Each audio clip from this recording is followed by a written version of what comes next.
All right, you AP Human Geography kids, we're going to do a quick midterm review. Bear with me a little bit because I've never really done a lecture without students in the classroom. So if I stumble a bit, realize that I do that with you here.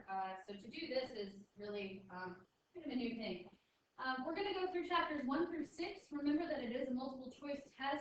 So studying for multiple choice test means that you really need to know your vocabulary. Nearly all of the questions will be vocabulary based. If not explicitly, then they will be suggesting some application of your vocabulary. So we're going to get started first of all with just geography in general. Okay, the term geography you should know.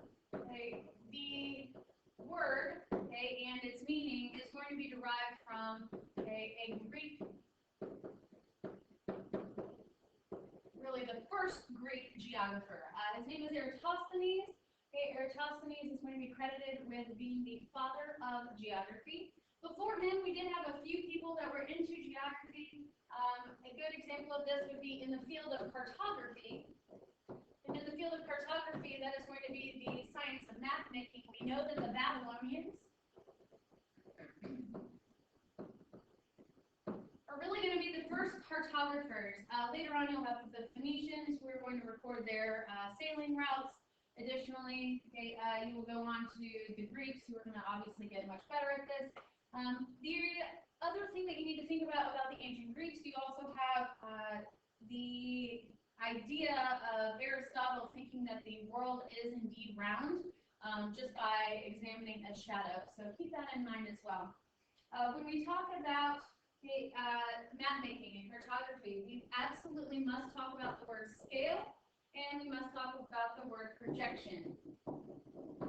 Projection is going to be the transferring, basically, of locations within a globe or on a globe to a flat surface. And that is always going to be called projection. It doesn't matter what type of projection. A good example of this would be Mercator projection. Okay, is squared. Another good example of a projection would be the Robinson projection, which we looked at in class.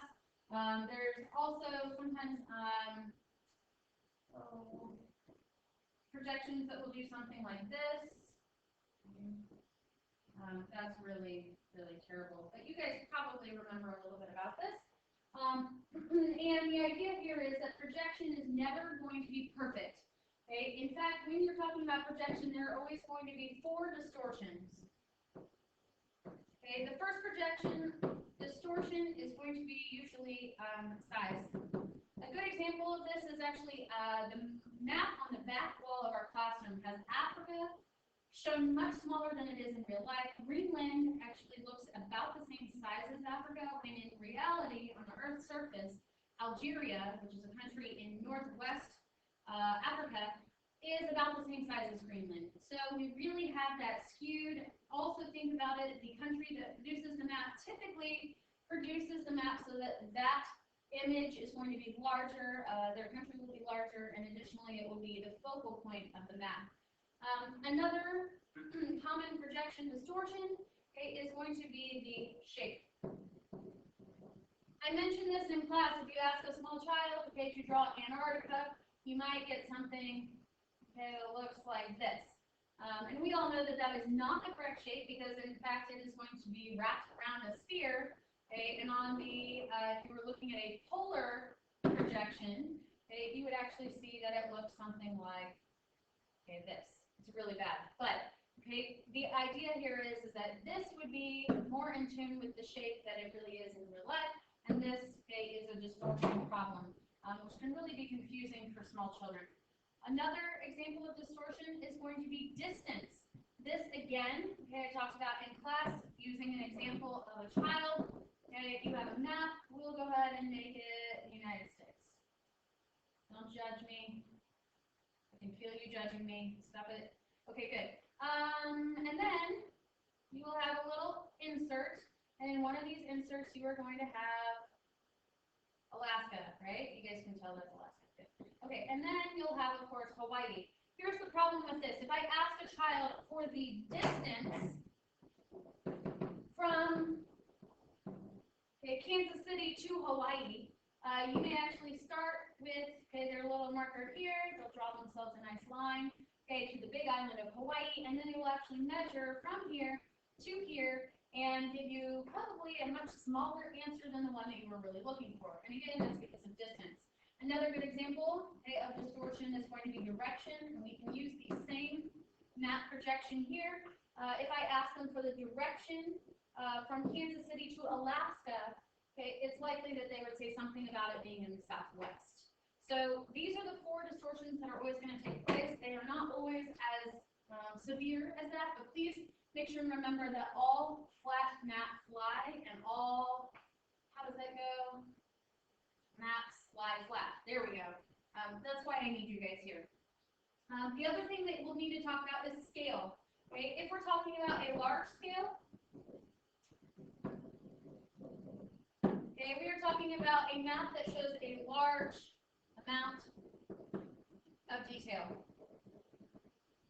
Okay, an example of this, if I were to list out a couple different maps for you, and I used maybe a city or a county, maybe a state, do city, county,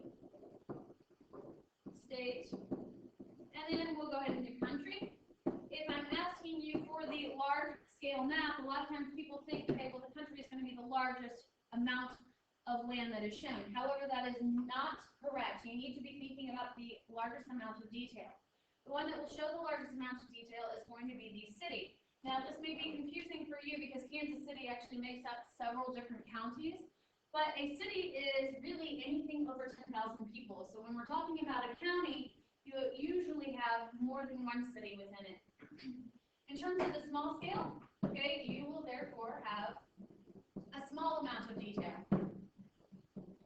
And the smaller the amount of detail, obviously the larger amount of space that you can show on the map, and therefore okay, we're working with our country map instead. When we talk about the scale, okay, also keep in mind that they can show scale in many different ways. A lot of times it will be at the bottom of a map, and it will look something like this, and it may show okay, that this right here will equal 1 mile. Okay, and they will actually write 1 inch equals 1 mile. I will caution you, however, if they write a 1 to 100, okay, 1 to 100 does not mean 1 inch to 100 miles. If it is a ratio, or if they make it in the terms of a fraction, okay, you are using the same unit of measurement on both sides. So therefore, if this was 1 inch, this would have to be 100 inches as well. Okay, so just caution you a little bit that you may see something like that. When we talk about ways of looking at maps, we have all sorts of things we can use today. We have GPS, which is Global Positioning System. That's going to use the 24 satellites that will constantly be in orbit over the United States. You have tracking stations, and then those tracking stations will actually go to receivers, which is what you and I use in our car or on our phones. Additionally, keep in mind that we have GIS, and GIS is a software program. Okay? This is something that will store and analyze and really display geographic data, and a lot of times it will use layers, okay, so that you can layer information on top of each other. Keep in mind, remote sensing is somewhat new. A good example of remote sensing is any long distance method in which we map out or we really take a picture of the Earth's surface. You can see this from the space station. You can see these from really spy planes is another good example. You can see them from satellite imagery. I think the example that we used in class was from the NASA website where they have the image of the week. And you can see, I believe we looked at the Nile Delta was a good example, or the city in Russia that had the coal that was polluting all of the snow. Another example of this is going to be a matchup. Okay, and that's where you're actually going to be using a software system like GIS that you will be layering it on top of the software program that controls mapping. So I believe another example that we used was Realtor.com. Realtor.com will actually be the database. Okay, so it's going to be very similar to a GIS database. However, they will then layer it on the internet on top of a Google map. You cannot do that in GIS without actually having the GIS software. A mashup is going to use internet in order to combine the database and a mapping software. Sometimes also, keep in mind, this is called API, which is Application Programming Interface. When we talk about places on the Earth's surface, there are a few ways that you can actually define a place.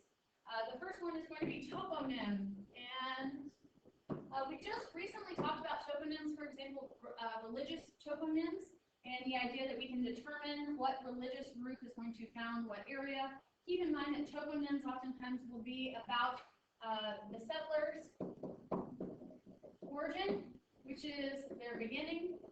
Okay. Additionally, it could be religious, like I mentioned. Okay. It could also be to deter people from coming, or it could be to influence people into coming as well. Okay. So toponym is going to be your place name. Another one is going to be site. Site and situation are ones that people oftentimes have difficulty keeping apart. Site is just the physical characteristics.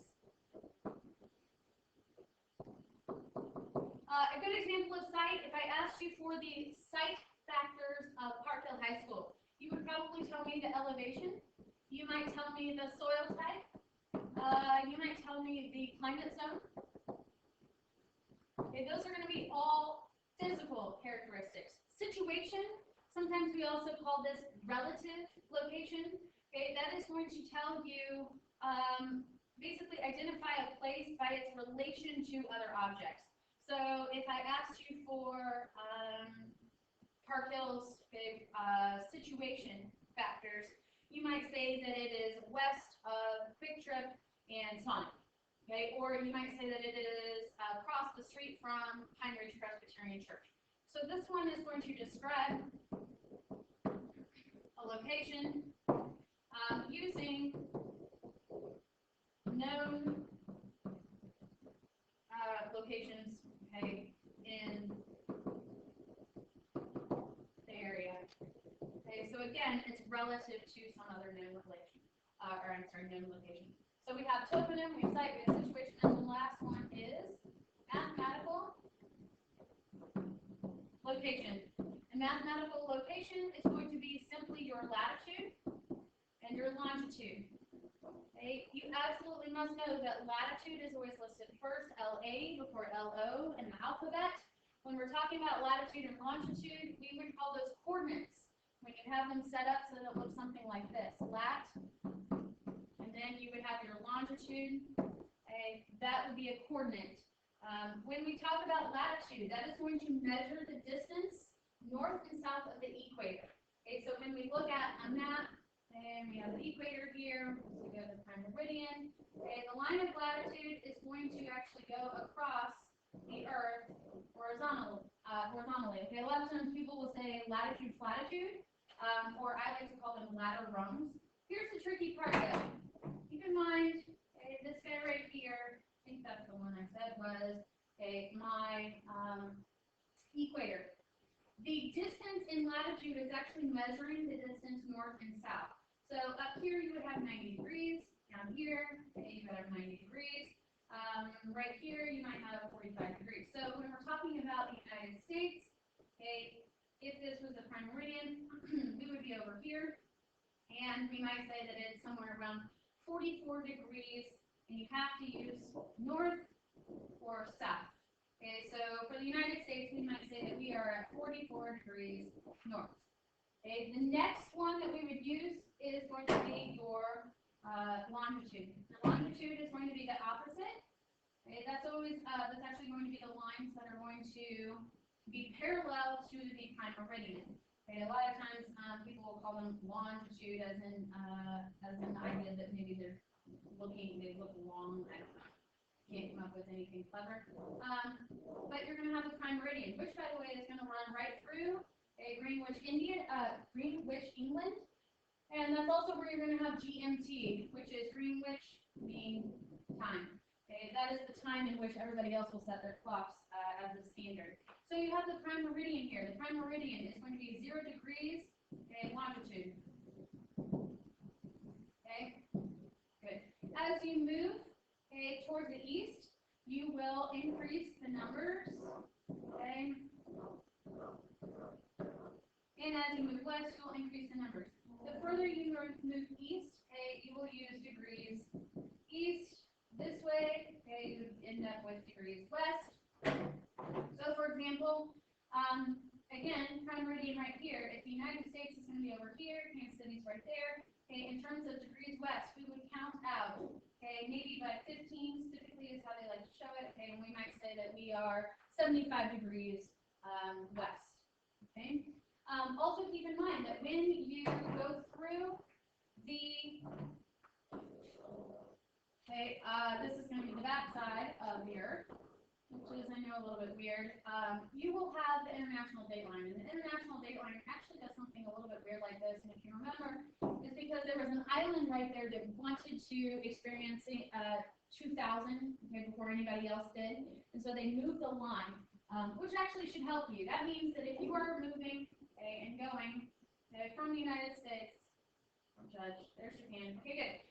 If you leave Los Angeles and you fly to Japan, okay, you are going ahead a day. Japan is already ahead a day. Think of Australia down here, and they always have like fireworks. Okay, those are fireworks. Okay, for the New Year's Eve celebration, we have to wait until every single person goes through and has New Year's. When we're talking about the actual time zones, okay, the United States is going to have 4 of those. You will have, okay, you will end up having a Eastern Standard Time, EST, a Central Standard Time, you'll have Mountain, okay, Standard Time, oops, ST, sorry, okay, and then you'll have Pacific Standard Time. As you move, okay, away from the prime meridian, which would be way over here, okay, every 15 degrees, so every 15 degrees equals 1 hour that you would move. Okay, now as you move towards the west, you're actually going back in terms of hours. So, if, for example, I tell you that in New York it is 1 o'clock, okay, and I want to know what time it is in Los Angeles, okay, if I say 1 p.m., okay, then you are actually going to have to count backwards, okay, if it's 1 p.m. here, okay, then if it's noon here, it's 11 a.m. here, okay, and then again, okay, you would have 10 a.m. So it would be 10 a.m. Pacific Standard Time. Make sure that you know how to do that. Also make sure that you know how to do this up here.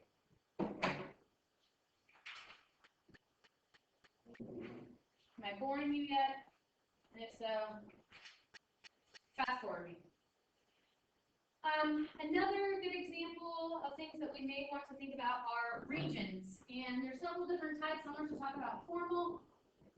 We'll talk about functional.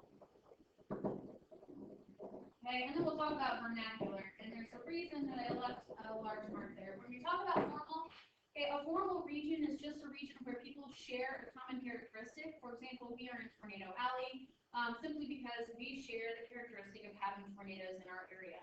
Another good example, we are all Missourians. We all live within the formal region of Missouri or the U.S.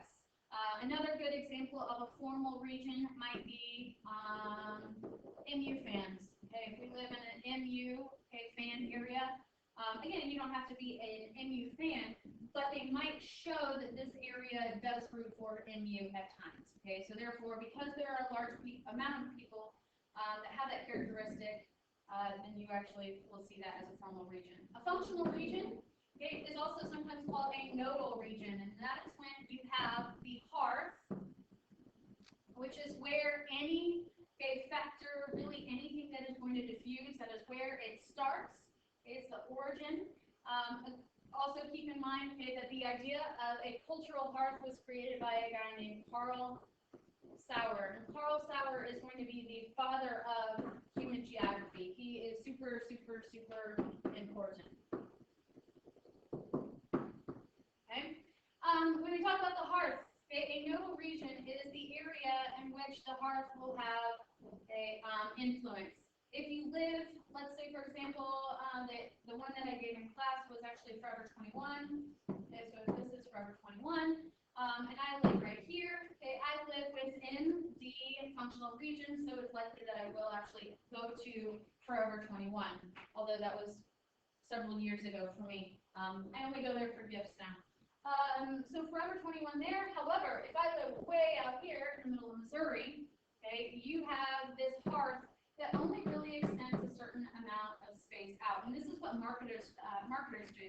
They're actually going to look at a geodemographic analysis where they will ask people and look for the number of teens, well, anyone that wants to pretend like they're 21, and then they will also ask them, okay, male or female, and typically geared towards the female audience. And then, of course, they will ask them, how far would you be willing to drive to go to a Forever 21?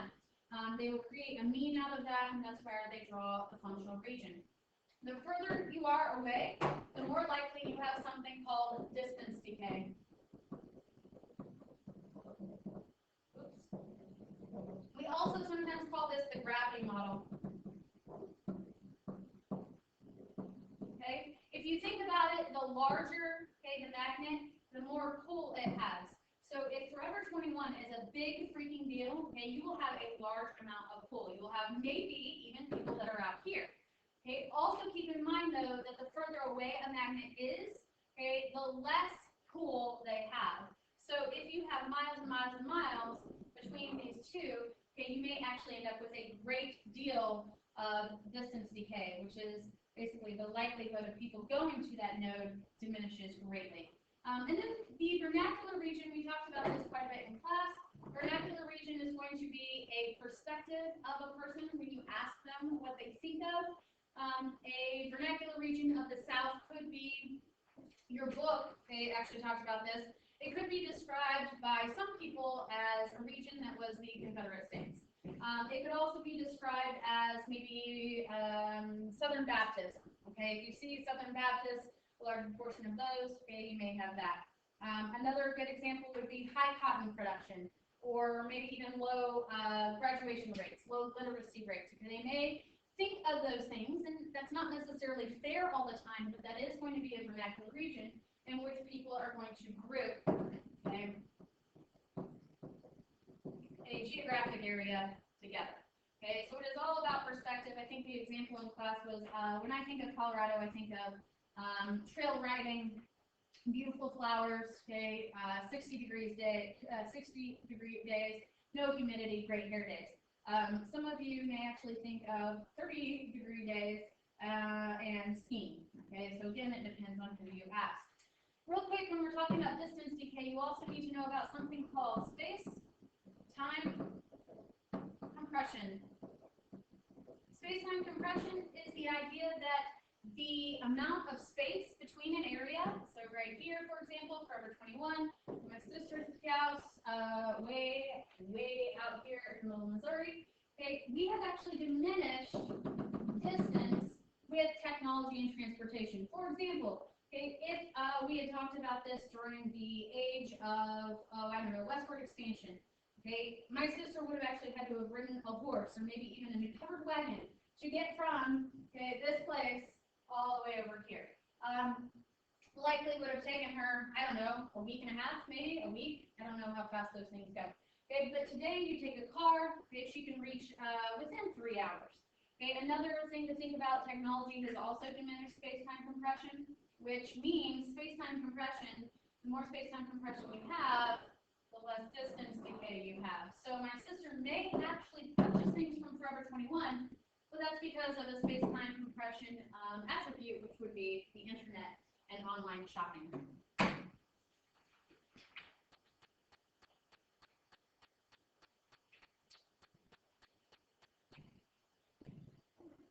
All right. Other things to think about when we talk about diffusion. Okay, diffusion is going to be the spreading out of something over a given area. Okay, it is an action. A lot of times people think of the word concentration, and that is not the case. Concentration is going to be the observation of the spread of something over a given study area. I'm not sure if you remember, okay, but there were two squares on, okay, the board, and they, okay, had something like this, although I believe it was, okay, something more like that. And I asked you which one has a higher density. A lot of people got tripped up on this one. However, they actually have the same density, or at least I think they do. I didn't count the dots when I was drawing them, but the idea is density is actually going to be the number of variables within a given area. And so you have the same density there. However, there is a higher concentration, okay, down here in this corner. So therefore, okay, that is going to be the spread of something over a given study area. That can often be called sort of a clustering, okay, or it could be a dispersal. But those are the types of things that we look for there. Keep in mind when we talk about diffusion, everything will diffuse away from a hearth. There are two types, relocation and expansion. Relocation typically is pretty slow. We know that about folk culture, we know that about folk language, and we certainly know that about ethnic religions. Relocation only moves as fast as the people who are moving. So therefore, Hinduism is not going to come to the Park Hill area until one family from India moves here and brings it with them. Okay, this is not widespread, it's not fast. Expansion, they like to call it the snowball process because it occurs rather quickly. A good example is going to be hierarchy. This could be that it starts out in a big city. Okay, a good example of this is usually fashion. It starts out in a big city, maybe East or West Coast, okay, and then it will trickle down to larger cities out in the Midwest, so maybe St. Louis, okay, or Kansas City, and then it's going to trickle down to, yes, okay, where I grew up, which I'm going to go ahead and suggest is why I was not cool in high school. Okay, it's simply because I was further away from the hearth of the cool fashion. I'm sure it had nothing to do with my taste. Additionally, hierarchy can be being told to do something. Hierarchical example in our school building, okay, expansion diffusion of, I know no one wants to talk about it, but yet it is hierarchical diffusion. You are told from a higher person of authority to wear it. All of a sudden, they start to show up, and you see them, and the idea of diffuse. It might have taken a couple of years, okay, for the majority of people to kind of jump on board. And I know that many of you still do not jump on board as students, but otherwise, okay, this is a good form and a good example of hierarchical diffusion. Another one is going to be contagious, and that is the idea that it is going to spread without any really any stipulations. It's not going to target a certain demographic. A good example of contagious is going to be something like the flu. However, another really good example is contagious diffusion, unfortunately, in Africa, is things like AIDS, where it is diffusing not just through sexual relationships, but also, okay, from children, from a lack of healthcare, a lack of knowledge about bloodborne pathogens, etc. A good example of contagious diffusion is also when we talk about videos going viral on the internet.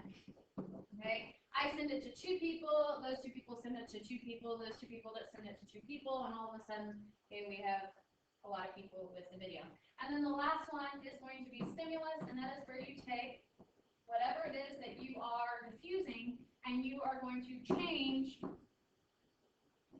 one aspect, okay, to suit your needs. A good example of this is the Muslim world. They will be really welcoming, okay, in terms of really secular Muslim countries. They'll be rather welcoming for multinational corporations, those are which headquartered in the United States, but yet they're found abroad, like McDonald's. They're going to be in love with the idea of the McRib. However, they cannot have a McRib because it has pork products. So therefore, they are going to instead change it to like a McLamb or a Mc something else. Okay. When we talk about diffusion, you have diffusion of culture among several people, mostly immigrants as they come over. You need to think about diffusion of culture can be sort of a forced idea of giving up your own culture, which is assimilation. Assimilation is not always forced, however, it is the idea that a group of people will give up every single cultural trait that they came in with, okay, or perhaps that they had originally before people showed up, and they are going to change to the host society's culture or potentially those who come in and colonize. So it's complete change, not holding on to any of it. Acculturation.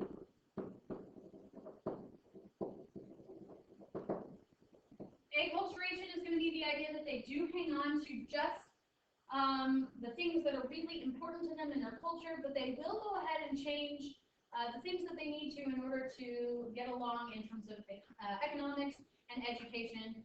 So things that really cause them to function day in and day out. They may change their language to English because it's more convenient and economically smart for them to do, but they may keep their way of dress, or as we know, okay, food is going to be the last thing that they really will get rid of.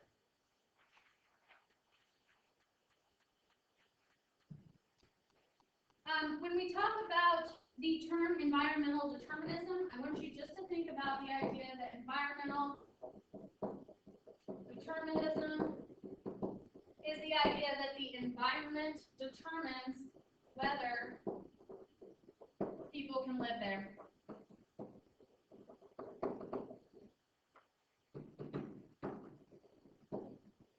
A good example of this would be the desert. Okay, the desert is not the most hospitable place. There are some people that would actually suggest that environmental determinism is going to keep people from living there because it's too harsh of an environment. Then there are the group of people that are going to suggest that instead, okay, of environmental determinism, you can live in the desert, and that is going to apply the idea of possibilism, in that it is possible for you to adapt to your environment. Okay? And so you're going to have those two conflicting ideas. A good example of possibilism is going to be building a polder.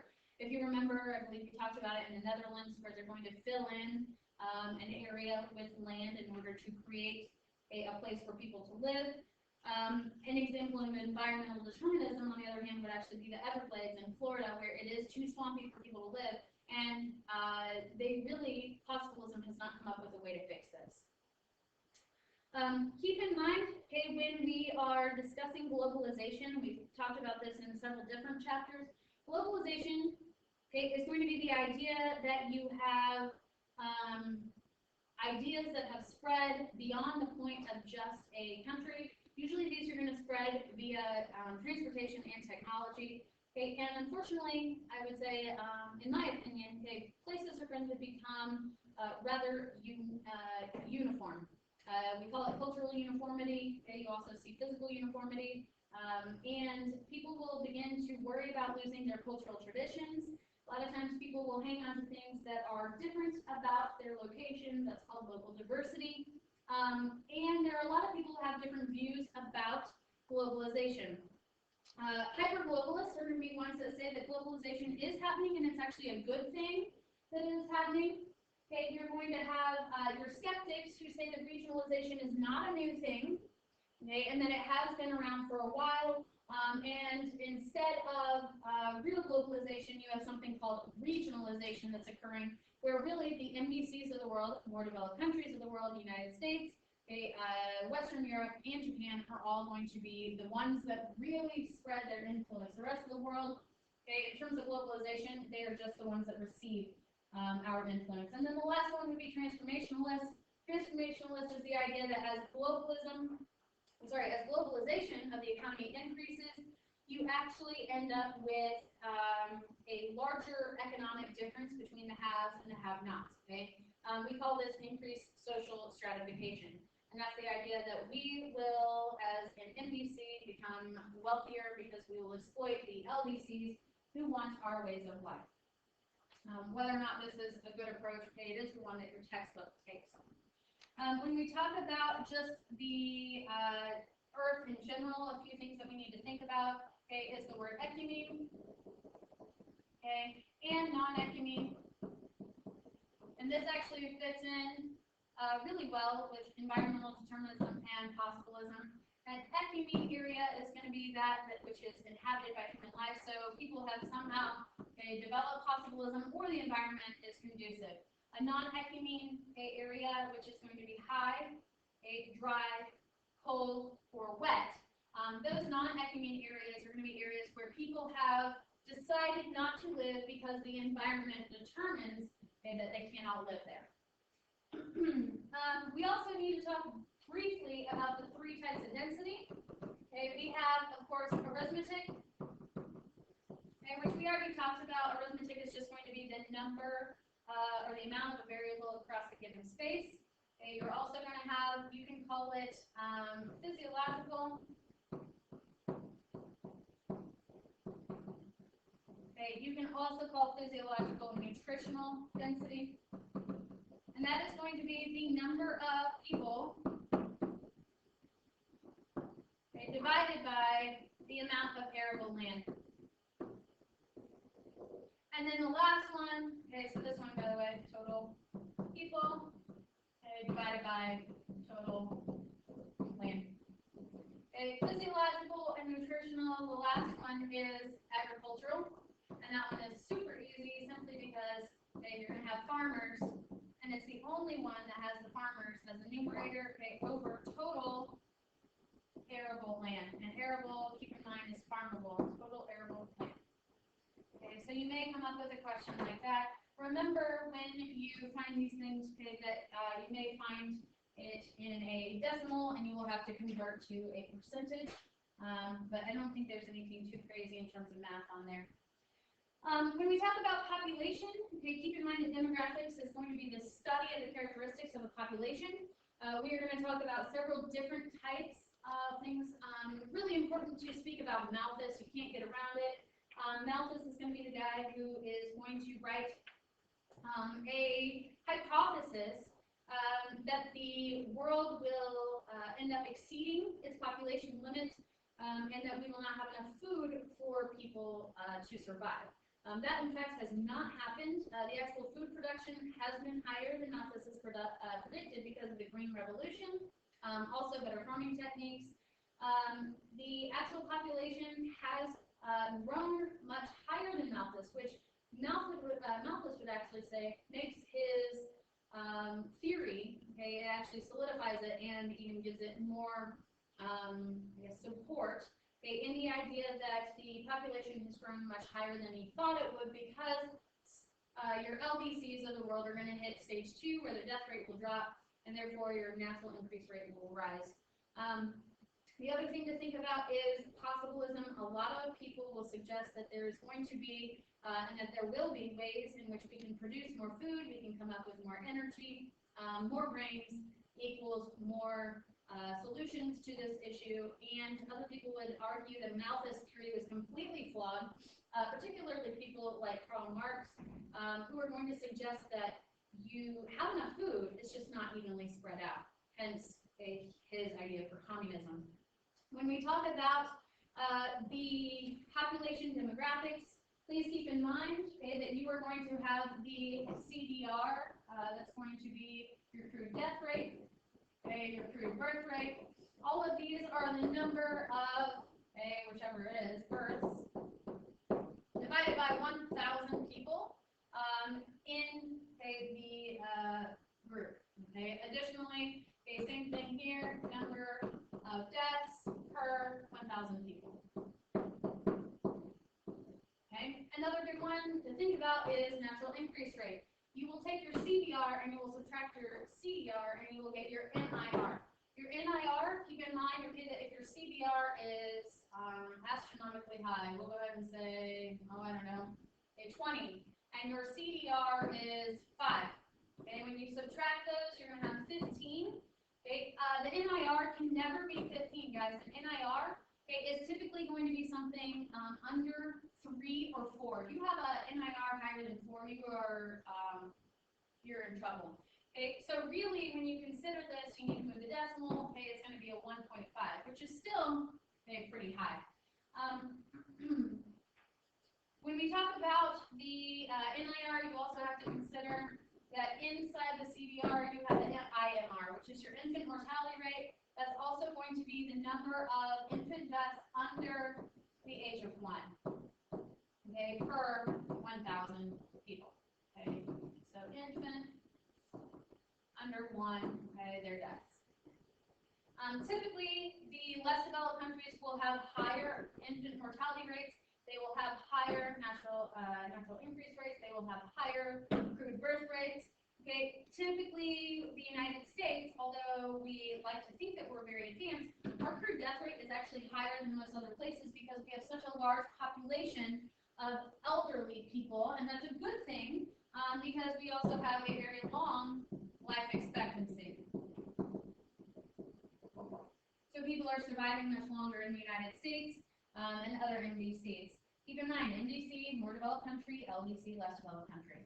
When we're talking about the demographic transition model, okay, you won't have to draw it or anything crazy like that, but do keep in mind, okay, that you will have 4 stages. I will not talk about a 5th stage unless I use the word hypothetical. Okay, keep in mind that your crude and birth rate and your crude death rates are going to be highest.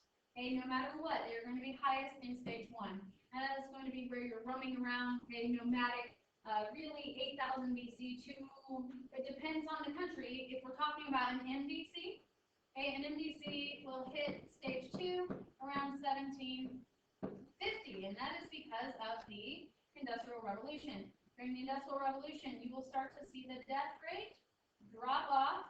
It will continue to drop a little bit, okay, in this area, and okay, you will see it kind of level off in stage 4. If you're looking at the birth rate, it's important to note that the Industrial Revolution does not decrease the birth rate. People are urbanizing. They are moving in from the country because of the enclosure movement. They are looking for jobs. However, they have a large amount of children because that was the tradition. Children were also helpful on the farms. However, once you move into the city, you realize, okay, that children are really just kind of a burden, and they suck money out of you. The other problem, okay, is going to be that the birth will still be relatively high because they're still accounting for a high infant mortality rate. So if you wanted to have 10 children, no, that's a lot. Okay, if you wanted to have 4 children, you would have maybe 8 children to make sure that 4 survive. Okay, so you no longer have to do that because of health and sanitation. You're going to have a lowering death rate, which means that your children will survive, all 8 of them, whether you want it or not. Which is horrible to say, but they are all going to survive. So therefore, you're still going to have a pretty high birth rate. Birth rate will not really drop until stage 3. That is going to become pretty much because of economic situations. Women will have higher literacy rates. Women will enter the workforce. You also have the invention in the 1970s of the birth control pill. You will see people putting off child birth and having children until after they have started their career, and some of them really just want to spend their money on their own leisure time, which may not be conducive for carrier monkeys. Okay, the stage 4, okay, is going to be the part where we pretty much level off. Sorry, that wasn't very good. Level off to where the NIR, okay, will almost be 0. Which means that you are going to have 0 population growth. Okay, so whatever your NIR is, whatever your CDR is, your CDR will equal that, and you're no longer going to have growth. Okay, you typically, in this stage, okay, stage 1, you will start out in kind of a rough, maybe not the best, okay, I don't know, standard of living, better standard of living over here in stage 4. Okay. Additionally, that's going to be your MDC idea. What about your LDC? And LDC does not enter stage 2 until the 1950s. And that is because of the medical revolution, which is going to be brought to them from MDCs. So the MDCs are going to bring them medical care, their death rate will drop. Unfortunately, most of them, okay, are stuck. And that is simply because in those less developed countries, women are not working. For religious purposes, they still may have really high CBRs. Think of Latin America. Other issues are going to be traditional cultural practices of having a large number of children, and you're going to see them stuck at stage 2, which is why if we're going to talk about the population crisis, it's certainly happening in LDCs. If you remember, when we talked about the world population, it has done something like this. It has grown exponentially really since 1750 and then 1950. And since then, almost all of that growth, if we kind of look at it, This right here might be your MDCs. The rest are going to be really left up to your LDCs. So we're still really populating a lot.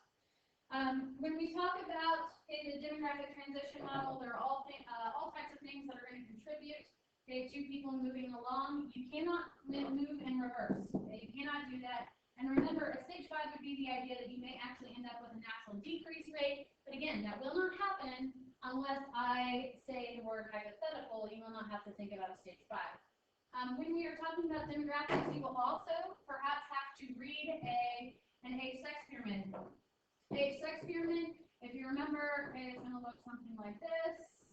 Okay, it'll look something like this. They're missing a lot of people over here. Sorry. Okay, you are going to end up having probably a decreasing population because you see that there's a lot of middle-aged people, very few younger people. Okay, that's going to be a huge dependency ratio issue when these people become much older. Dependency ratio is going to be the number of dependents per productive members of society. Remember that your dependents are going to be ages 0 to 14. Okay, and they are also going to be 65 and up. Okay, now we say that they are dependents because they are non-productive members of society. They are not actually making an income anymore to be able to support themselves, and so instead it's left up to the production, or the producers in society to take care of them. This good example would be maybe Japan, Italy, Denmark, etc. The United States, looks a little bit more like this. Okay, it's smaller at the top, but really we're talking about a column. If it looks more like a column, they're all going to get smaller at the top simply because we all end up dying at some point. But if it looks more like a column, this is going to be steady growth. Okay, the major problem that we are talking about in the LDCs is where you're going to have exponential growth. It's going to look something like this, and it will only continue to widen the base, which means that you're going to have a lot of people in the population. This is also a dependency ratio issue because you have a lot of people under the age of 14 that need to be cared for, and you do not have enough people in your productive range to be able to care for them. Also, keep in mind how to read an age-sex ratio, males and females. You're also going to have to think about age. Older you are, the higher up you are. Another good example is the males are going to be rather small. So we'll say like, and we'll talk about females. Something like this. You may have to think about something that would have caused that, like a war. Also think about really weird things, where all of a sudden it jumps out that may be a military base. Actually, if we did that, it would be a military base because there'd be more men. But if we did this, it might be a college town. Okay?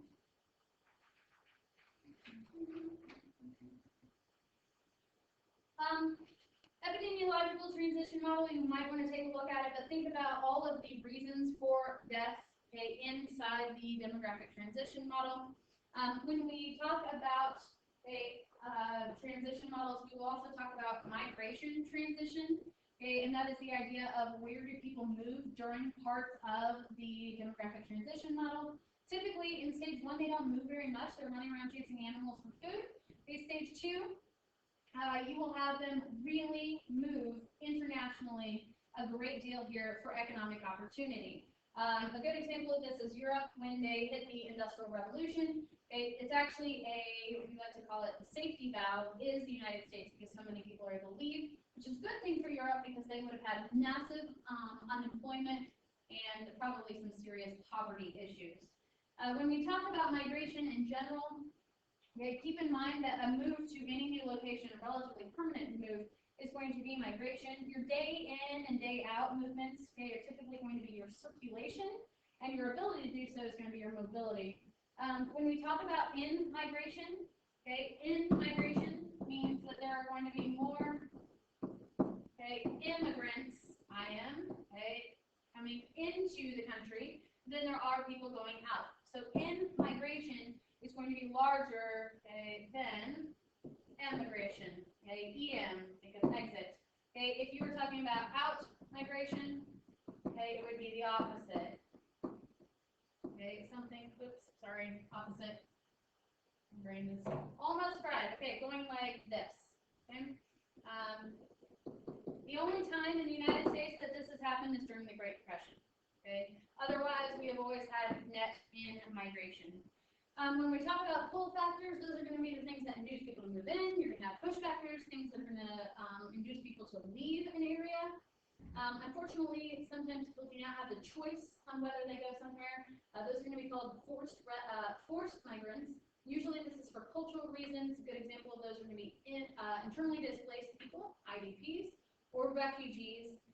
If you think about refugees, okay, you're going to have internal refugees and international refugees. Internal means that they are only going to be forced to move within their own country.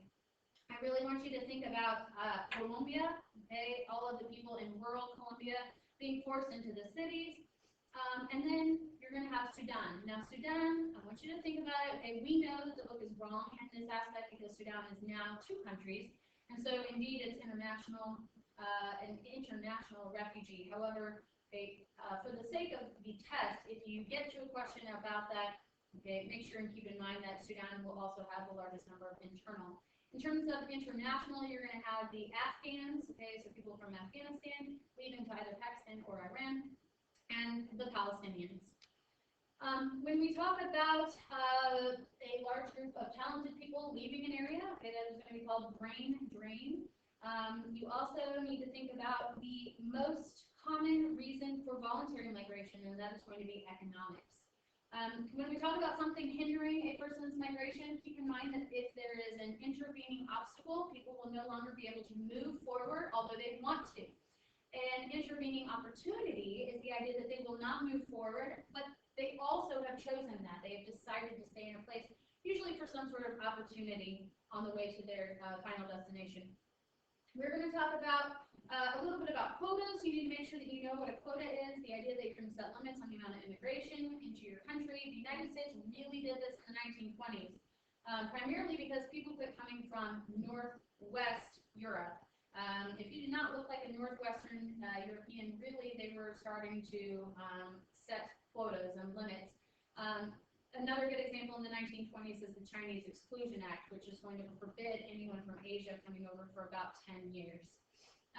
When we talk about immigration today, you are going to have a large amount of Latin Americans today, also some Asian Americans today, really Latin America and Asia since the 1970s. We're going to talk about Southeast and Eastern Europeans, okay, really during the early 1900s.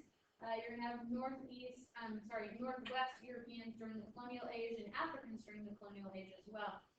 Today, we have a great deal of undocumented immigrants as well. Think of Mexico, and not all of them from Mexico, but also consider Latin America in general. You also need to keep in mind that chain migration is at play here, where they will move to an area where there's already a large amount of people from their ethnic background, or more likely they're going to move in to meet with someone that's in their family. Intra-regional and inter-regional trends. If we talk about inter-regional trends, I want you to think of the idea of moving from one region of the country to another region of the country. Right now, we in the United States tend to be moving from the north-central. Okay, so think of the Rust Belt, the ones where unfortunately a lot of factories have shut down, and you are seeing them move inter-regionally to the southwest. It could be because of climate, it could be because of job opportunities. Intra-regional is going to be either urban to suburban, or suburban to rural, or counter-urbanization, which would be the idea of just skipping directly from urban to rural. When you talk about this, the trend in the United States, is going to be really going from urban to suburban, which is actually what we are. We are a perfect example of that. In the world, they are doing the opposite. Think about it. We urbanized much, much faster and much earlier than they did. You now have LDCs that are urbanizing, and they are not going from urban to suburban for a better quality of life. Instead, they're actually moving from rural, which tends to be a more traditional society and more traditional economy, into the cities. And so they're going to be treated with maybe better opportunities in terms of economics in the cities. So in the world, we're talking rural to urban. In the U.S., we're talking urban to suburban. We also have talked a little bit about guest workers, the idea that guest workers are going to come from North Africa and the Middle East, and maybe even South, East, Europe. Those are going to be people that are treated, unfortunately, rather poorly. They will be seen as foreigners. They will work in those countries, usually with jobs that the other people do not want within their countries. A good example of this is in France. A lot of times they will send home the money that they make, and those are going to be called remittances.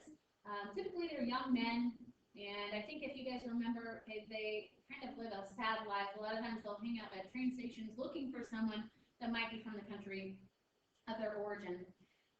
When you talk about, make sure you know baby boom, and the idea that because of the baby boom, we are going to have a lot of population growth in the next couple of decades, but we also are going to have, you're going to see like the echo effect is what I'm trying to say there. And then you will see a lot of population growth no longer due to our natural increase rate. Instead, you're going to see the population of the United States grow simply because of in-migration.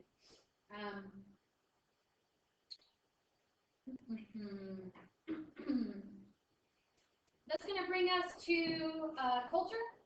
And anytime that you need to take a break, I would recommend that you do so. You can pause me or you can shut me off. It doesn't matter. Or fast forward. Keep in mind that culture, you guys should know the idea of culture. It's going to be usually the ideas, beliefs, even the technology, the practices, the traditions that a group of people are going to have. And they can show it in non-material culture, which would be the ideas, or philosophies, values, or you will see it in material culture. Material is something tangible that you can actually touch. So maybe a DVD or a pair of jeans. When we talk about culture, you will see the frequent repetition of an act, to the point where it's going to become a characteristic of a group of people. That's going to be a custom. If you just do it on your own and it's individually, we just call that a habit.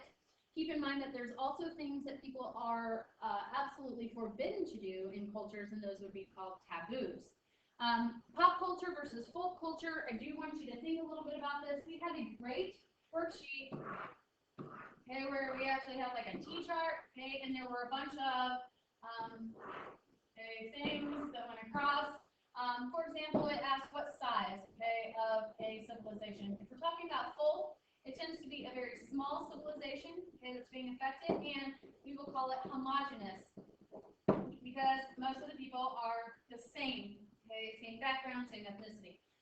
When we are talking about pop, it's going to be the opposite. You're going to have very large areas, largely heterogeneous, with the idea that they're going to be very different from one another. Another good example of folk, in terms of diffusion, you will use relocation diffusion. You will not use, really, expansion diffusion here. Expansion is going to be, obviously, how it spreads, snowball process. Hierarchical is really, today, probably one of the more common ones, also contagious through technology. When we talk about folk cultures, remember the Amish, think of them, think of small tribal areas, think of folk songs, the idea that they're going to talk about just everyday life. They will not know the person that sang the song. Christian Osmaniano, you will not know the singers of a folk song. Whereas a pop singer, the point is to be known.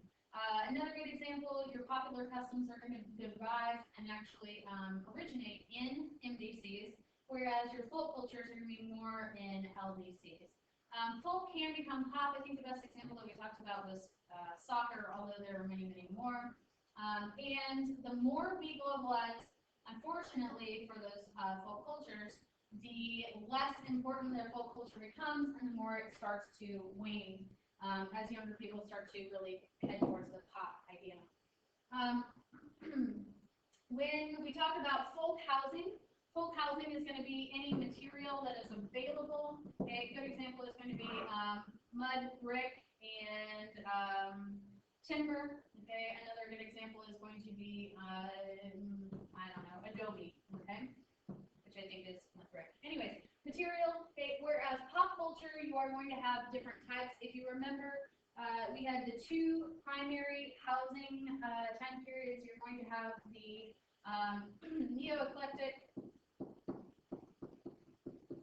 and the, let me think about this. I want to say that we called it modern. You guys may need to look this up. I feel like modern is the wrong word for it. But that's going to be where you have the split level house and the ranch houses. Neo-eclectic are going to be where they go back to old ideas of housing, and you're going to sort of bring those back. Really, you do not have to worry about materials because you can get the materials just sent to you through transportation. Another thing to think about when we talk about folk culture, women, they typically do not have a really important role in, say, folk culture. A lot of times, women, they will be not necessarily discriminated against, okay, but the men typically it'll be a patriarchal society in the folk culture. Think of particularly tribal areas. Another good example you need to think about is as women become they start to see contact with the pop culture, they see that in NPCs, women have high literacy rates, they go to school, they work outside the home, so therefore they're going to want to do those things as well. They may end up actually going to work outside the home, which means that they are going to bear less children. Unfortunately, what that means is they also may turn to prostitution as a means of making money, because that has become a huge market in Southeast Asia, although it's really becoming pervasive for women from LDCs that are wanting money. When we talk about language, okay, keep in mind that you have several different sort of hierarchical ideas of language. Okay, in terms of a language, you will have well, this is a tree stump, okay, but basically you are going to see the trunk of the tree is going to be the language family. Okay, then you will have a branch. Okay, this branch, for example, when we talk about the United States and the use of English, the family is going to be Indo-European, the branch is going to be West Germanic, and then you will actually have the branch split off. Okay, right here you may see that this one will split off and it will be just Germanic. Okay, that would be true of English, and then we would have a great big leaf. Okay, and the leaf would represent the actual language.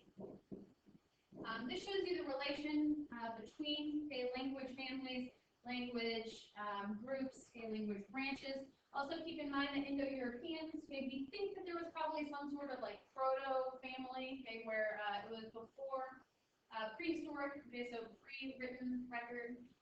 And we think that it actually came from when we talk about Indo-European, it kind of depends on who you ask. If you look at Kurgan, Kurgan is going to be talking about actually people, warriors on horseback conquering areas, and therefore forcing them to turn to Indo-European languages.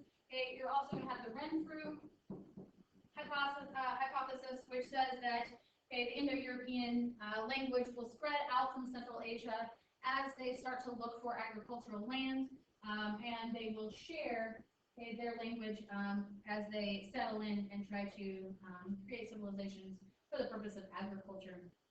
When we talk about language, other things to think about is the idea of isolated languages. A good example of that would be the Basques between France and Spain, and if you aren't sure why, make sure you look it up. Other good examples would be Iceland, and that should make sense to you. Again, think about the idea that they have not spread. They're going to be more isolated just because of geography. When we talk about language and how it's spread, a lot of it is hierarchical. You need to consider colonization and also imperialism. For example, in India, you need to think about a large percentage of those people will know English simply because of the British colonization, and they will use that as a lingua franca, which means that it's going to be a mutually understood language. Same is true for South Africa, and that's all I can think of for now. Keep in mind that the Spanish that is spoken in Latin America, in Mesoamerica, is going to come over from Spain during colonization. You will have the Treaty of Tordesillas as well that will divide Latin America into sort of two areas based on latitude, longitude. And the area that is going to be to the east of the line of longitude, for the Treaty of Tordesillas is going to be inhabited by Portuguese. And therefore, Brazil is going to speak Portuguese, whereas the rest of Latin America, which is on the other side of the line of longitude, will speak Spanish. Also keep in mind that colonization will sometimes create something called creolized language. That's where your native language is going to sort of blend in with the colonizer's language. You also, sometimes will have a pidgin language, and that's the idea that I don't know your language, you don't know my language, but we will understand enough words of both that we will combine them so we can be at least a little bit understood. Keep in mind that this has to happen in countries where there are a large amount of folk groups, and that's simply because the more isolated they are, the more languages you are going to see in the country. The countries that have the largest amount of languages is going to be Papua New Guinea because it's still rather tribal, and then also India. And again, it's because of the very small villages and the tradition of speaking those. Keep in mind the linguists and the idea of language extinction. A lot of times this will become possible, or really it's pervasive because of imperialism, colonization, conquering. Think of the Soviet Union forcing the Chilean people to speak Russian. You will also think of the Indian children in the charter schools, where they are going to be forced to speak English and give up their native language. Calawaya down in Bolivia, they are going to switch to Spanish, and unfortunately, and actually rather embarrassingly, the United States is going to force Native Americans to change as well to speak English. And if you remember the guy with Chimwebe, and Chimwebe was in Arizona. Kind of a sad story. Keep in mind what an isogloss is. It's that sort of invisible boundary, between people that may be using one word versus another word. Also keep in mind that languages will have dialects, and dialects will have differences in pronunciation. They might have differences in spelling. They may also have differences in vocabulary. For example, a lift versus an elevator. Also keep in mind, that the pronunciation in the United States, we really sort of forced ourselves to speak differently, and then the British will actually change their pronunciation of English to what it is today. So we are going to both have some nationalistic ideas that will try to separate, us from each other. A good example would be Noah Webster, who creates a dictionary, and therefore he's going to change the spelling of a lot of English words. And again, it's kind of we're on our own now. We make our own language. We don't want to be associated as being English colonies. Think of the Flemings and Walloons, and the idea that they are going to split a country, which is going to make things a little bit difficult. Also know what an official language is and a standard language is.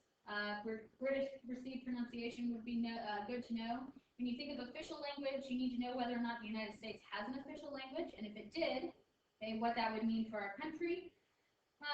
The language that's spoken by the most people in the world in terms of native speakers is going to be Mandarin Chinese, but keep in mind that English will be the most used lingua franca. When we're talking about Mandarin Chinese, it is also written in a different method. Those are going to be called ideograms, where you will have symbols that represent words rather than a phonetic alphabet where we have letters that will represent sounds.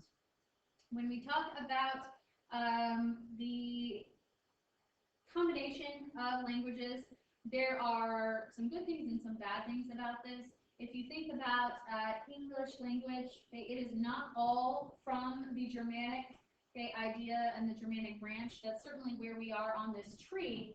However, you will also end up having the Normans who are going to invade England at the time, and they will bring over words, French words, and so therefore we will use that.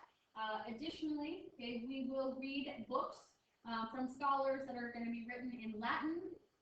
Particularly, we will read books that are within the Roman Catholic religion that are in Latin, so therefore a lot of our words will have Latin roots.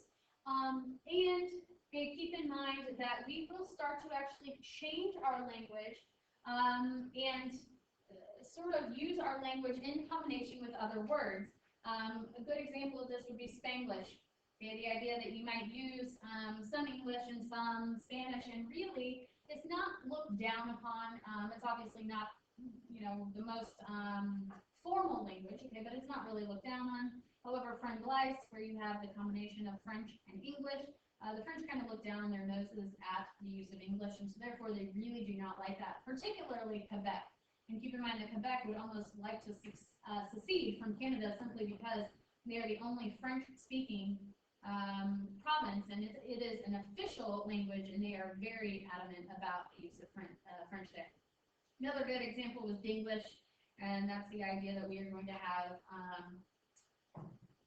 Germany in the German language, okay, and Denglish, D is for Deutschland, okay, so the idea that it is going to also combine with English a little bit. In terms of any other language things, you might want to know some of the larger language families. Other than that, that's all I can think of for right now. When we talk about, literary tradition, there we go. I knew I was forgetting something. Literary tradition, keep in mind that not all languages are written down. And so that's a major issue when we're talking about there's about 7,000 languages left in the world, and about 3,500 of them are not written down, which, depending on what you think about that, they may be a good thing. Maybe we are having more success using a smaller number of languages, or it might actually be a bad thing because we are losing out on the cultural beliefs and traits and traditions and the history of those folks who are no longer speaking that language. And the last thing is going to be religion. And really, when we talk about religion, you really should look back at your study guides. Keep in mind that sort of like your language tree, okay, you are going to have versions of religion. So if I were to draw a tree, okay, you would have your base religion here. Okay, is going to be simply a religion. Okay, so we're going to use Christianity, for example. Okay, Christianity, I better erase this. I'm going to need it.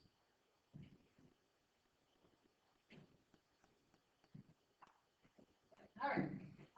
If I'm talking about a religion, okay, we'll go ahead and use Christianity. Okay, your next sort of divide is going to be into branches.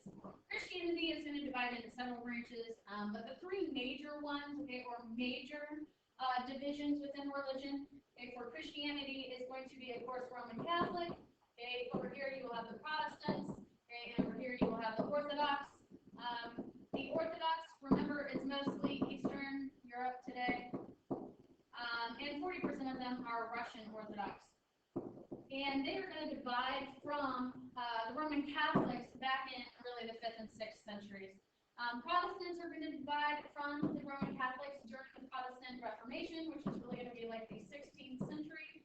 They're going to be much more, they call themselves Puritans. Some of them are going to call themselves Calvinists. Later on, people will go for Methodists and then Presbyterians and all those types of things. Those are all really good examples of denominations. So we will have Methodists, Baptists, I don't know, Presbyterians, okay, and then we'll say Episcopalians. Yeah, we'll leave it at that. Okay, so Episcopalians, look it up. Those are going to be your denominations. Then, away from your denominations, which is obviously a divide of a branch, okay, you may end up having a sect. A sect could be the idea of maybe it being its own autonomous religious group. Okay, it may be Sacred Heart Baptist. Okay, and maybe the Sacred Heart Baptists have 3 churches. Okay, it could be that the Baptists in the northern part of the United States may just call themselves Baptists, whereas you also have what we would call Southern Baptists, and that would be another good example of a sect. Okay, so it's very common. All of these religions are going to have these types of divisions. Keep in mind that Christianity will also have 5 minor ones. Good examples of that are like the Coptic Christians that are going to be down in Egypt, Ethiopia, okay, as well. Mormons, okay, or Latter-day Saints, okay, as well. So as we talk about religion past that, you obviously need to know the difference between monotheism and polytheism, the idea that mono is one, poly is more than one. You need to know the word deity. Okay, I did not make you actually look this up. Okay, but the word deity just means a god, okay, or a person that is worshipped. And so therefore that may be used in the definition of mono or polytheism. When we talk about universalizing religions, those are going to be the ones that are supposed to spread, or at least they would like to. Okay, they should appeal to a global audience, whereas ethnic religions will stay and really appeal to only the people in the hearth area. In addition, if you look at the charts in your study guide, I think that it will help you a great deal. You know that you will have amongst the universalizing religions, okay, your top three are going to be Christianity, which has the most, Islam, okay, and Buddhism, and of course during or with ethnic religion, okay, you are going to have Hinduism as the most practiced ethnic religion. It is ethnic because really the only people that practice Hinduism are going to live in India, with the exception of maybe a few people that have left and carried it with them in relocation diffusion. When we talk about ethnic religions, okay, a lot of those are going to, their holy places will not have anything to do with the founder's life because a lot of times they do not have one. They do not diffuse away from the area, okay, and their seasons and their solstices will determine the holidays or the calendar instead of revolving around a founder's life. Now, there is one exception. The exception to the rule are going to be the Jews. Judaism is going to be an exception because they do leave their homeland or their heart, okay, through the Jewish diaspora where they are forced out of their homeland. Really, they will not return to the homeland, and you guys should know this type of stuff, until 1947, okay, with the United Nations giving them an area of Palestine. Okay, and that is still hotly debated today. Please look at the timeline. Please look at the timeline and be considering who is in control of Jerusalem today. Also consider who is building the wall. Consider what the Palestinians have been doing in sort of response to the Israelis moving in and continuing to move in. And I want you to know which side the United States is on, who we support. Are we going to support Israel today, or are we going to support the Muslims? I know it's a very complex idea. You don't need to get too nitty-gritty, but certainly know a little bit about that. The other reason that Judaism is not the typical ethnic religion is they do know their founder, and that would be Abraham. Amongst other things to think about, you will need to know what a ghetto is, okay, and that is when the Jews were forced to live in areas out of town where they were really sort of segregated and watched. You will also need to know what the word pagan means, and pagan is a good example of a religion that is going to be universalized. The universalizing religion would be Christianity. It is going to spread in the Roman Empire to pagans, which means that they would have believed in Roman gods like Jupiter, okay, I don't know, Mars, okay, Ares, etc. And you would end up having them switch to Christianity through hierarchical diffusion, but that would be only because of the emperors. Okay, Emperor Constantine would probably be the best example of that. Also keep in mind that it can spread through relocation diffusion and or contagious diffusion, relocation diffusion being missionaries, maybe colonization, and contagious diffusion could be because of the technology that we use today. A good example of that was the televangelism, at least when those folks aren't crooked. Do keep in mind that globalization does not always help religion spread. A lot of times it will also cause some backlash. Think of the Taliban and their resistance to globalization, therefore doing some really diabolical types of activities down there. Another good example is going to be fundamentalism, people that are trying to preserve the very literal interpretation of their holy book and their beliefs. And again, something that a lot of times turns into a diabolical act. Other problems with ethnicity that you need to think about, with religion that you need to think about is your idea of communism and religion. You'll need to think about the Soviet Union and China, and the idea that religion was a distraction from really being productive and being a good communist citizen of either the Soviet Union or of the Chinese country today. Other ideas to think about, we do have a clustering of certain world religions in certain areas. Consider where all of the Roman Catholics are going to be in the world, really Latin America and southeastern Europe. You're going to have Protestants in Canada and the United States. You're also going to have them up in western, northwest Europe. And then your Orthodox, like I mentioned earlier, are mostly going to be in Eastern Europe. Your Buddhists are going to be primarily in China, Japan. Remember that Japan also will share with Shintoism. And you'll also see a lot of Taoism in those areas. We spoke about Islam. Islam is going to spread as a universalizing religion as well. They are going to be found in North Africa, the Middle East, and in parts of Southeast Asia, like Indonesia. Within the United States, keep in mind that Roman Catholics are going to be in the Northeast because of French settlers. Also think about Quebec up there being a French Roman Catholic area. And in the Southwest, and a lot of that is because of immigration coming in from Latin America, and Mesoamerica, Mexico, etc. You can tell that they have moved into those areas as well because of toponyms, St. James, St. Mark, St. Paul, St. Mary, St. anyone. Lutherans are going to be in North Central. Keep in mind Minnesota, Wisconsin, North Dakota maybe. Your Southern Baptists are really going to be in the southeast part of the United States. That also includes Missouri. We kind of stick out a little ways there, but that's going to be your Southern Baptists. And then, of course, we have our Mormons, or Latter-day Saints, and they will be found in Utah. And that's primarily because it was created as a utopian society for those folks. Think about the problem of Northern Ireland and Ireland. When you talk about the country of Ireland, keep in mind that it was actually colonized and taken over by the English. Today we call that the UK. Ireland is going to kind of obviously be not very happy about this. They are going to be primarily Roman Catholic. The UK at this point was under the rule of, it was really called England at this time, and it was under the rule of Queen Elizabeth, who was a Protestant queen. The United Kingdom today is still Protestant, majority Protestant, and Ireland, on the other hand, is Catholic. The problem with this is Ireland is going to get their independence after a long time of being under British control. They do not like the British control, not just because of sort of a big brother, we're better than you type of idea, but the potato famine, during the potato famine, Queen Victoria is really going to screw over Ireland by taking any potatoes that they did have for their own families and exporting them to England, because we all know that the English have to eat, and the Irish can just starve and suffer.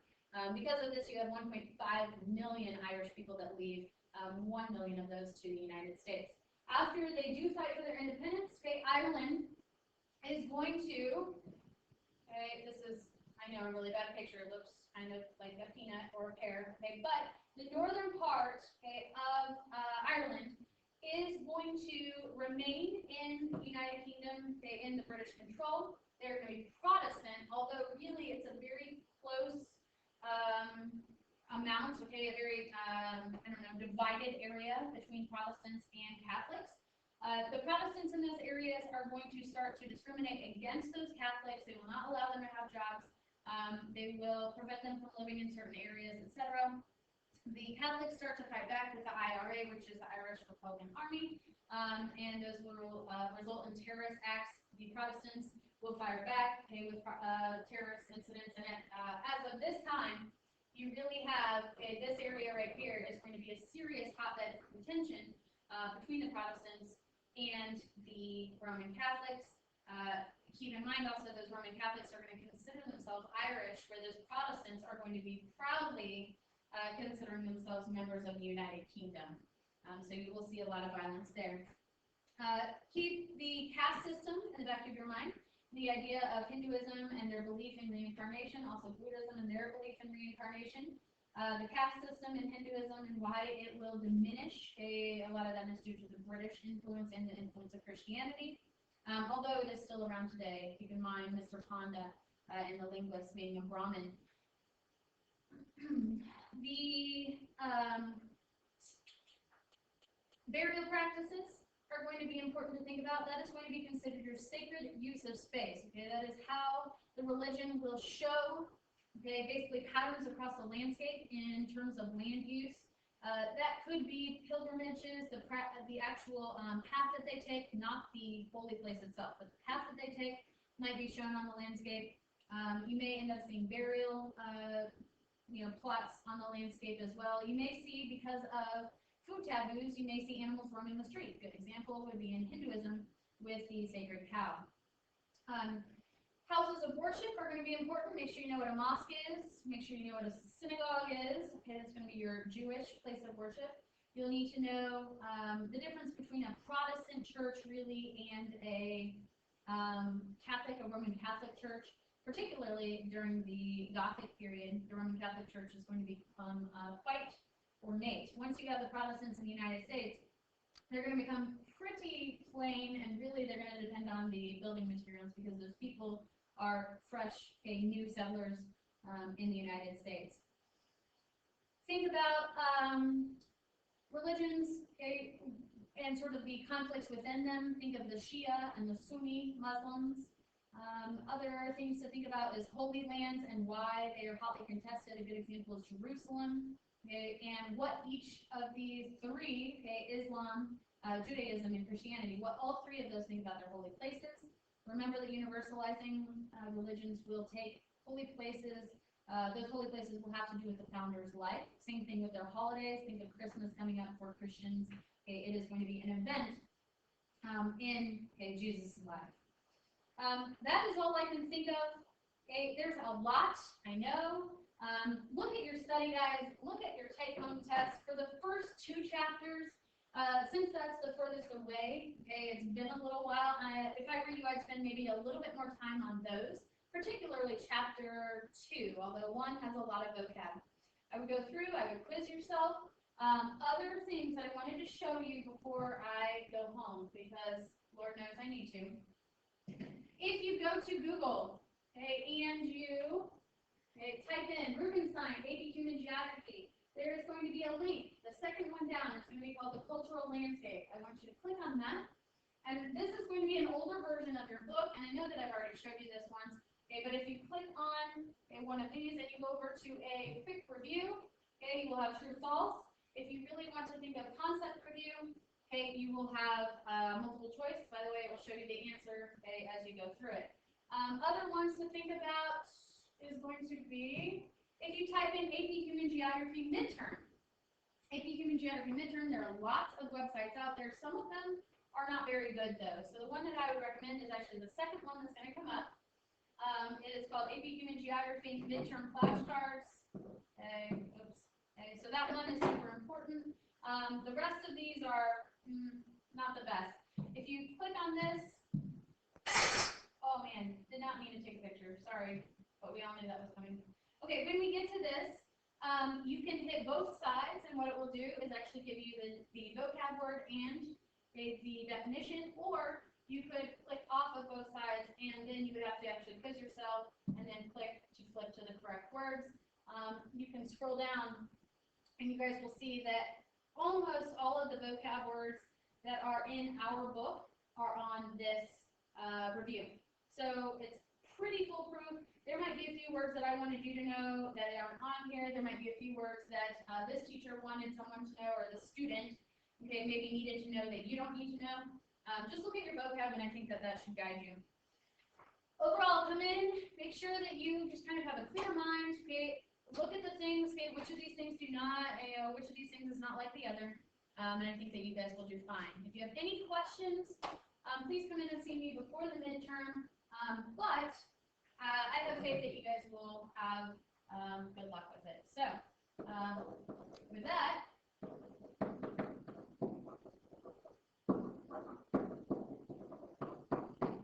go to bed, get good sleep, make sure you eat, and we'll see you at the midterm.